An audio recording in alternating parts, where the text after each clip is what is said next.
आज हम रामायण के उस मोड़ पर वापस जा रहे हैं जहां लंका, जो कभी सोने की नगरी थी, अब शोक और डर में डूबी हुई थी। हाँ, राम की सेना का पहला हमला, राक्षसों के हौसले पस्त हैं बिल्कुल। और रावण, अभिमानी लंकापति, कहते हैं बहुत बेचैन था।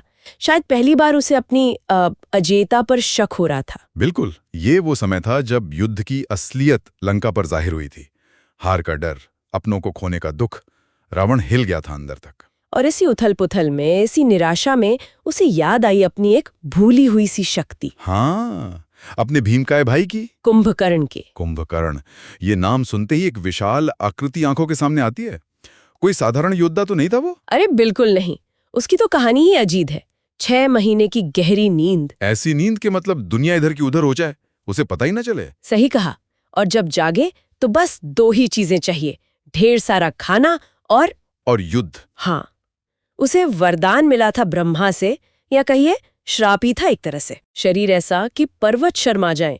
कहते हैं हजारों का भोजन एक बार में कर जाता था। और युद्ध भूमि में उसकी गर्जना, उससे ही आधी सेना भाग खड़ी होती थी। तो आज की हमारी चर्चा का केंद्र यही है, कुंभकर्ण।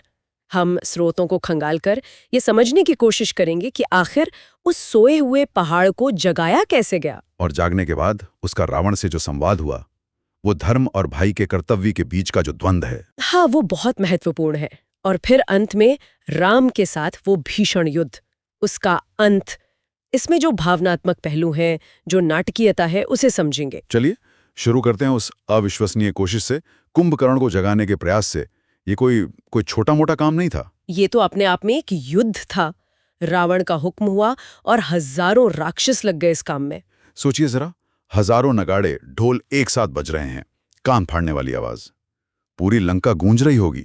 राक्षस चिल्ला रहे हैं, चीख रहे हैं। फिर हथियारों से मारा, गदा, भाले, तलवारें, जैसे किसी पहाड़ पर मार रहे हों। कोई असर नहीं। फिर क्या? फिर हाथियों को लाया गया। मदमस्त हाथी। हाँ, उन हाथियों ने धक्का दिया, रौंदने की कोशिश की, पर वो टस से मस नहीं हुआ। ये सिर्फ उसे जगाना नहीं था, ये रावण की टूटती उम्मीद को जगाने की कोशिश थी। और फिर घंटों बाद, इतने शोर शराबे, इतनी मार पीट के बाद, हाँ, जैसे कोई सोया हुआ ज्वालामुखी अंगड़ाई ले रहा हो।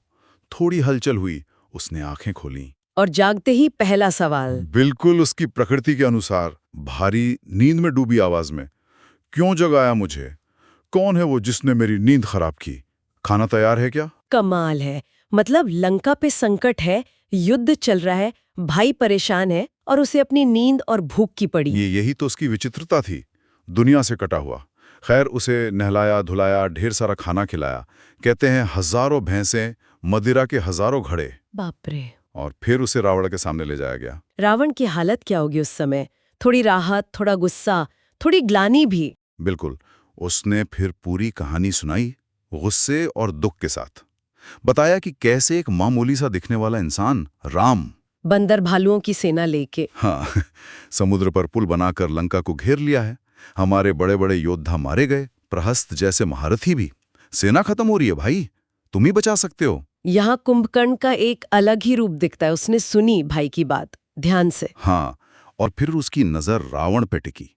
नींद का असर खत्म, आंखों में एक अजीब सी समझदारी थी। उसने सीधे सीधे कहा, बिना किसी डर के कहा, भाई, ये मुसीबत तुमने खुद बुलाई है।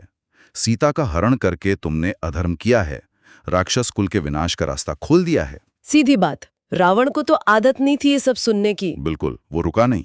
बोला, विभीषण ने सही कहा था, तुमने अहंकार में उसकी बात नहीं मानी।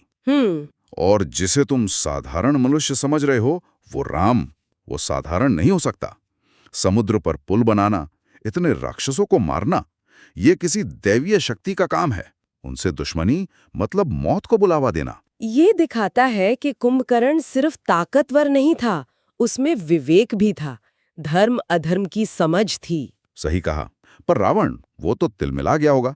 उसे इस वक्त ज्ञान नहीं चाहिए था। उसे तो बस अपने भाई का बल चाहिए था। हाँ, वो लगभग गिड़गिड़ाया, बोला, भाई, ये उपदेश का समय नहीं है। जो हुआ सो हुआ। तुम मेरे भाई हो, मेरा साथ देना तुम्हारा धर्म है। क्या भाई को मुसीबत में छोड़ दोगे? रिश्ते की दुहाई दी, कुल के मान की। और यहाँ कुंभकर्ण फंस गया। एक तरफ सच, धर्म, वो जानता था रावण गलत है, और दूसरी तरफ भाई का प्यार, कुल का कर्तव्य? अंतरात्मा रोक रही थी, पर भाई के आंसू खींच रहे थे। ये दुविधा तो आज भी है, सत्य का साथ दें या अपनों का। बिल्कुल। आखिर में एक गहरी सांस लेकर भारी मन से उसने फैसला किया। क्या कहा उसने? कहा, ठीक है भाई, मैं लड़ूंगा, अपने भाई के लिए, अपने कुल के लिए जान दे दूंगा। लेकिन याद रखना, ये युद्ध तुम्हारे अधर्म की वजह से है। मैं दुश्मनों को मारूंगा जरूर, पर अंत में विनाश हमारा ही होगा। सहमति दी, पर चेतावनी के साथ। वो जानता था कि वो मौत की तरफ जा रहा है, अधर्म के पक्ष से। इसके बाद तैयार होकर, शायद थोड़ा मदपान करके, युद्ध भूमि की ओर चला। और उसका रूप, उसे देखकर ही वानर सेना में भगदड़ मच गई होगी। पहाड़ जैसा शरीर, काला रंग, बड़े बड़े कुंडल, हाथ में त्रिशूल या गदा। जब वो गरजा तो लगा जैसे धरती कांप गई, समुद्र में लहरें उठ गईं। वानर तो भागने लगे होंगे, जैसे शेर को देखकर हिरण भागते हैं। भागे दी, पर कुछ ने हिम्मत दिखाई। बड़े बड़े पेड़ उखाड़े, चट्टानें उठाईं और फेंकी उस पर क्या असर हुआ होगा? कुछ नहीं। वो सब उसके शरीर से टकराकर चूर चूर हो गए, जैसे कंचे टकराए हों। उसे खरोच तक नहीं आई। ये देखकर तो वानरों का हौसला और पस्त हो गया होगा। तभी हनुमान आगे आए। उन्होंने सेना को ललकारा, डरो मत वीरो, ये अधर्म का पुतला है, हमारे साथ धर्म है, भगवान राम है, कोई अजय नहीं हो सकता, हिम्मत रखो। हनुमान की बात का असर तो हुआ होगा। हाँ, कुछ असर हुआ। अंगद, नल, नील जैसे बड़े योद्धाओं ने मिलकर हमला किया। अंगद ने कूदकर मुक्का मारा। और कुंभकर्ण? उसने अंगद को ऐसे झटक दिया जैसे मक्खी हटा रहा हो। नल नील ने पेड़ पत्थर बरसाए तो वो हंसने लगा। मतलब मजाक उड़ा रहा था। हाँ, हनुमान और सुग्रीव के प्रहार भी उसे ज्यादा परेशान नहीं कर पाए। जाम्बवान ने गदा मारी तो कुंभकर्ण के पलटवार से वो खुद घायल हो गए। स्थिति तो बहुत गंभीर हो गई थी। लग रहा था जैसे वो अकेला ही सबको खत्म कर देगा। बिल्कुल। रणभूमि कांप रही थी उसकी चाल और गर्जना से। तभी राम ने स्थिति को समझा। भगवान राम खुद आगे आए। हाँ, उन्होंने लक्ष्मण और बाकी वीरों को सेना संभालने को कहा और खुद कुंभकर्ण के सामने जा खड़े हुए, शांत भाव से, हाथ में अपना धनुष, कोदंड। उनके चेहरे पर गुस्सा नहीं था, एक दृढ़ निश्चय और करुणा थी। उन्होंने कुंभकर्ण से कहा, कुंभकर्ण, तुम महान योद्धा हो, इसमें कोई शक नहीं, तुम्हारा पराक्रम अद्भुत है। शत्रु की भी प्रशंसा। हाँ, फिर कहा, पर तुम अधर्म के साथ खड़े हो, तुम्हारे भाई का काम पाप है, अभी भी समय है, लौट जाओ, मैं जीवन दान देता हूं। ये राम की महानता थी, शत्रु को भी मौका दिया। पर कुंभकर्ण, उसने क्या जवाब दिया? उसका जवाब उसकी मजबूरी दिखाता है। उसने कहा, हे राम, मैं जानता हूं आप कौन है, आप धर्म है, शायद नारायण के अवतार। उसने पहचान लिया था। हाँ। बोला, आपकी जीत पक्की है, पर मैं मजबूर हूं, भाई को नहीं छोड़ सकता, चाहे वो गलत ही क्यों ना हो। कुल की रक्षा मेरा धर्म है, आज आपके हाथों मरना ही मेरा मोक्ष है, मैं लड़ूंगा। आवाज दृढ़ थी, पर शायद दुख भी था उसमें। तो बस, बातचीत खत्म, महासंग्राम शुरू। एक तरफ धर्म, दूसरी तरफ कर्तव्य में फंसा अधर्मी पक्ष का योद्धा। और वो युद्ध प्रलय जैसा रहा होगा। राम के धनुष से बाणों की बारिश, जैसे सावन की झड़ी। वो बाण सांप की तरह जाकर लगते थे। कुंभकर्ण का शरीर खून से लथपथ हो गया। पर वो गिर नहीं रहा था। नहीं, घायल होकर भी बार बार उठता, गरजता और राम की तरफ बढ़ता। उसने भी अपने हथियारों से भयानक वार किए। फिर राम ने दिव्यास्त्रों का प्रयोग किया होगा। हाँ, जब देखा कि साधारण बाणों से काम नहीं चलेगा, पहले बाणों से उसके हाथ काट दिए, फिर पैर काट दिए।